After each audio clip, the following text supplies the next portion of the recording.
Je ne vous appelle plus serviteur parce que le serviteur ne sait pas ce que fait son maître. Mais je vous ai appelé ami parce que je vous ai fait connaître tout ce que j'ai appris de mon Père. Matthieu 24, 35.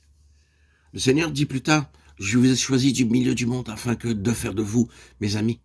Ces paroles ne s'adressent pas seulement aux apôtres auxquels il parlait. Elles sont pour vous et moi.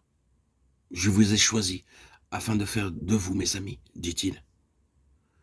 Seuls ceux qui possèdent la vie divine peuvent comprendre ces paroles. Car comment un pécheur vivant dans le péché et dans les ténèbres peut-il être l'ami de Dieu?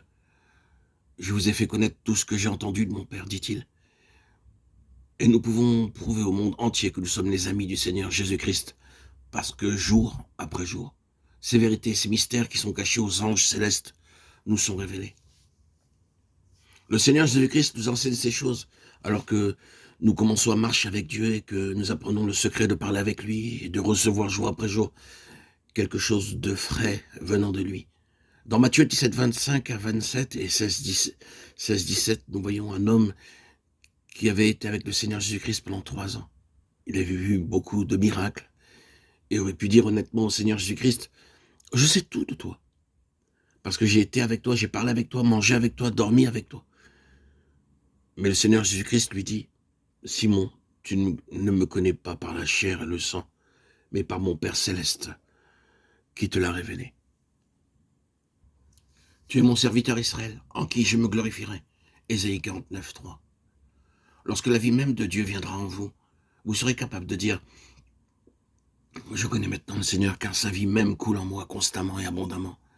Et cette vie m'apporte la révélation de sa volonté et de son dessein. Maintenant, il peut me punir, me corriger. Je sais cependant qu'il m'a choisi. Il ne m'a pas choisi pour quelques jours comme le monde choisit ses favoris. Dieu nous a choisis. Il nous a choisis pour un dessein. Et il sait comment nous rendre aptes à ce dessein. Dieu dut reprendre Jacob plusieurs fois cependant. Il l'avait choisi et son choix n'a jamais changé. Cela a pris plusieurs années et beaucoup de patience de la part de Dieu pour former Jacob comme un vase choisi. Dieu aurait pu dire, maintenant Jacob, tu n'es bon à rien. Je me suis trompé. Il n'y a aucun espoir pour toi. Tu es trop faible et sans espoir. Mais Dieu ne dit jamais une chose pareille. Il continue à reprendre Jacob et à le corriger jusqu'à ce qu'il devienne Israël. Dieu l'avait choisi avant sa naissance et son choix ne changerait jamais. Qui que vous soyez, et bien que vous rendiez un piètre témoignage auprès de vos voisins, oui, même si vos parents ont des raisons de dire à vos amis qu'il n'y a pas d'espoir pour vous, et qu'ils pensent que vous êtes sans valeur et inutile, cependant Dieu ne vous rejettera jamais.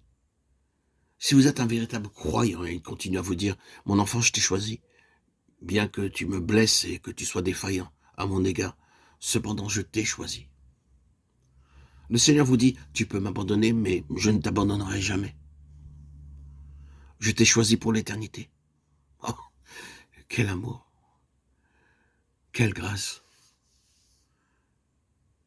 quel salut.